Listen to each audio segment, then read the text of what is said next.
The great need at this hour is manly men. We want no goody-goody piety, we have too much of it. We want men who will do right, though the heavens fall, who believe in God, and who will confess Him. Reverend W. J. Dawson. All the world cries, "Where is the man who will save us? We want a man." Don't look so far for this man, you have him at hand. This man, it is you, it is I, it is each one of us. How to constitute oneself a man? Nothing harder if one knows not how to will it. Nothing easier if one wills it. Alexander Dumas. "I thank God I am a Baptist," said a little short doctor of divinity as he mounted a step at a convention. "Louder, louder!" shouted a man in the audience. "We can't hear." "Get up higher," said another. "I can't," replied the doctor. "To be a Baptist is as high as one can get." But there is something higher than being a Baptist, and that is being a man. Rousseau says, "According to the order of nature, men being equal, their common vocation is the profession of humanity, and whoever is well educated to discharge the duty of a man cannot be badly prepared to fill any of those offices that have a relation to him. It matters little to me whether my pupil be designed for the army, the pulpit, or the bar. To live is the profession I would teach him. When I have done with him, it is true he will be neither a soldier, a lawyer, nor a divine. Let him first be a man. Fortune may remove him from one rank to another, as she pleases, he will always be found in his place." "First of all," replied the boy James A. Garfield, when asked what he meant to be, "I must make myself a man. If I do not succeed in that, I can succeed in nothing." "Hear me, O men," cried Diogenes in the marketplace at Athens.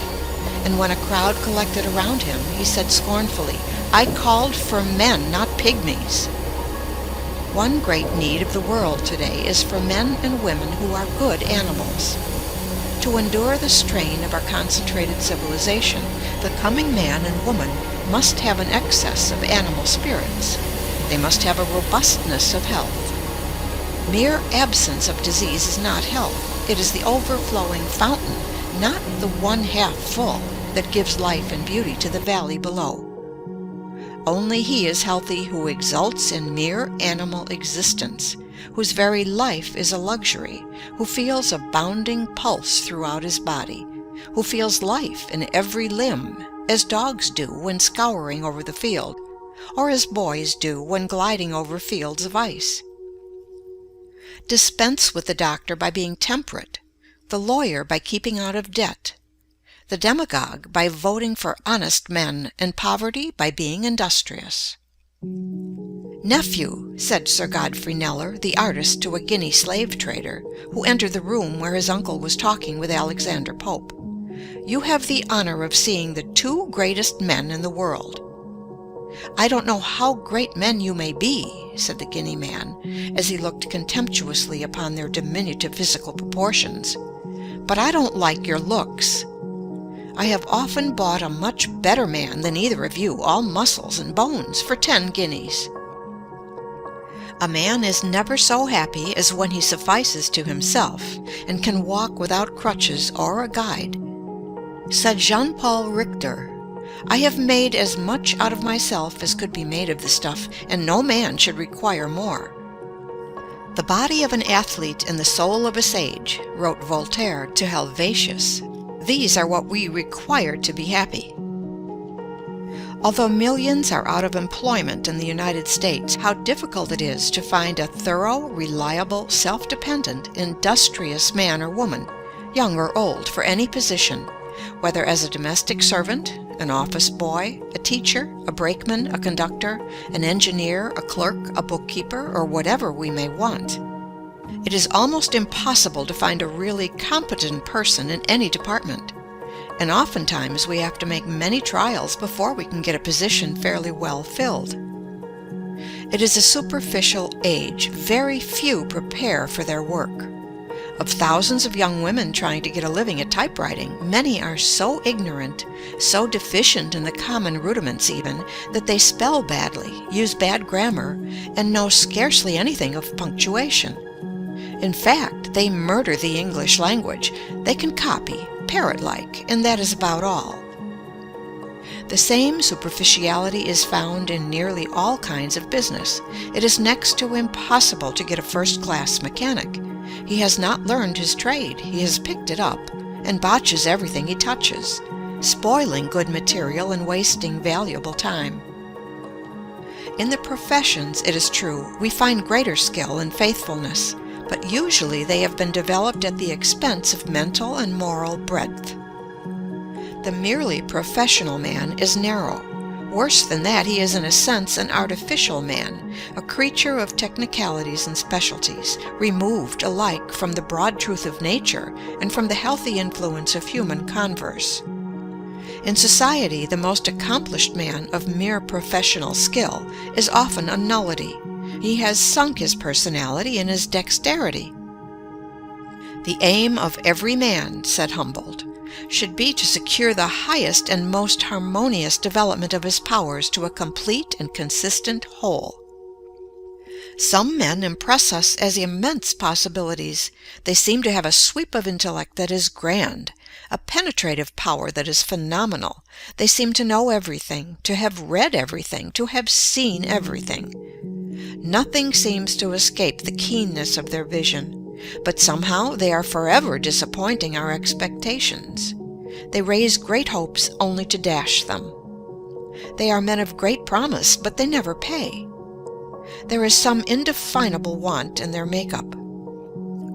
What the world needs is a clergyman who is broader than his pulpit, who does not look upon humanity with a white neckcloth ideal, and who would give the lie to the saying that the human race is divided into three classes: men, women, and ministers. Wanted, a clergyman who does not look upon his congregation from the standpoint of old theological books and dusty cobweb creeds, but who sees the merchant as in his store, the clerk as making sales, the lawyer pleading before the jury, the physician standing over the sick bed. In other words, who looks upon the great, throbbing, stirring, pulsing, competing, scheming, ambitious, impulsive, tempted mass of humanity as one of their number, who can live with them, see with their eyes, hear with their ears, and experience their sensations. The world has a standing advertisement over the door of every profession, every occupation, every calling. Wanted, a man. Wanted, a lawyer who has not become the victim of his specialty, a mere walking bundle of precedents. Wanted, a shopkeeper who does not discuss markets wherever he goes. A man should be so much larger than his calling, so broad and symmetrical in his culture, that he would not talk shop in society, that no one would suspect how he gets his living. Nothing is more apparent in this age of specialties than the dwarfing, crippling, mutilating influence of occupations or professions. Specialties facilitate commerce and promote efficiency in the professions, but are often narrowing to individuals. The spirit of the age tends to doom the lawyer to a narrow life of practice, the businessman to a mere money-making career. Think of a man, the grandest of God's creations, spending his lifetime standing beside a machine for making screws. There is nothing to call out his individuality, his ingenuity, his powers of balancing, judging, deciding. He stands there year after year until he seems but a piece of mechanism. His powers, from lack of use, dwindle to mediocrity, to inferiority, until finally he becomes a mere part of the machine he tends. Wanted, a man who will not lose his individuality in a crowd, a man who has the courage of his convictions, who is not afraid to say no, though all the world say yes. Wanted, a man who, though he is dominated by a mighty purpose, will not permit one great faculty to dwarf, cripple, warp or mutilate his manhood, who will not allow the overdevelopment of one faculty to stunt or paralyze his other faculties. Wanted, a man who is larger than his calling, who considers it a low estimate of his occupation to value it merely as a means of getting a living. Wanted, a man who sees self-development, education and culture, discipline and drill, character and manhood in his occupation. As nature tries every way to induce us to obey her laws by rewarding their observance with health, pleasure, and happiness, and punishes their violation by pain and disease, so she resorts to every means to induce us to expand and develop the great possibilities she has implanted within us.